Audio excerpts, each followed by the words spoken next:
வணக்கம் மக்களே. வாழ்க்கையில தனியா நிக்கிறோம், நிறைய பிரச்சனைகளை சந்திக்கிறோம், சாதிக்கணுங்கிற எண்ணமும் நம்மள்ட்ட இருக்கு. அப்போ நம்ம முன்னேறதுக்கு இதெல்லாம் ஃபாலோ பண்ணுங்க. யாராவது வந்து உங்களை காப்பாற்றுவாங்கன்னு காத்துக்கிட்டு நிற்கிறத முதல்ல நிப்பாட்டுங்க.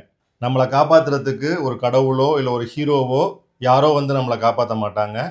உன் வாழ்க்கை உன் கையில் அப்படிங்கிறது தான் எங்கள் அம்மா எனக்கு கற்றுக் கொடுத்த ஒரு விஷயம். உங்கள் வாழ்க்கை உங்கள் கையில் தான் இருக்குது. சிந்திங்க, முக்கியமாக சிந்திச்சதை செயல்படுத்துங்க. சாதிக்கணும் அப்படிங்கிற பயணத்தில் உங்களுக்கு ஏற்படுற வழிகளை சாக்கு போக்கா சொல்லி நீங்கள் பண்ணிட்டு இருக்கிற விஷயங்களை நிறுத்தாமல் அதையே உங்கள் வாழ்க்கை பாடமாக மாற்றிட்டீங்கன்னு சொன்னால் நீங்கள் எந்த வழியில் போகிறீங்களோ அங்கே வேகமாகவே செல்ல முடியும். நீங்கள் நினைச்ச இலக்கை சீக்கிரமாகவே அடைய முடியும்.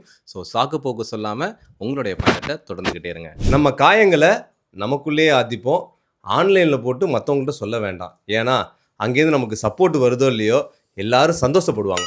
அதனால் அதை பண்ண வேண்டாம். உங்களுக்கு நீங்கள் தான் மோட்டிவேஷனாக இருக்கணும். எல்லா விஷயத்துலையுமே நமக்கு நாம் தான் டிசைடிங் அத்தாரிட்டியாக இருக்கணும். உங்களை அடிமட்டத்திலிருந்து நீங்களே செதுக்கி உருவாக்குங்க. இது அஜித் பட வசனம் மாதிரி இருக்கும். என்னுடைய வாழ்க்கையில் ஒவ்வொரு நொடியும் ஒவ்வொரு நாளும் நானே செதுக்குனதுன்னு சொல்கிற மாதிரி நம்மளுடைய வாழ்க்கையும் நாமளே செதுக்கலாம் அப்படிங்கிறது தான் உண்மை.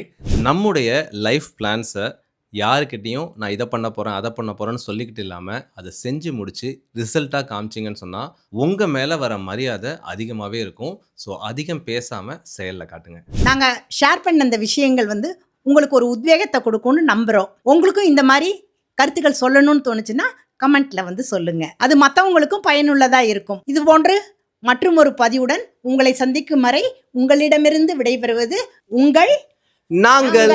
பாய்.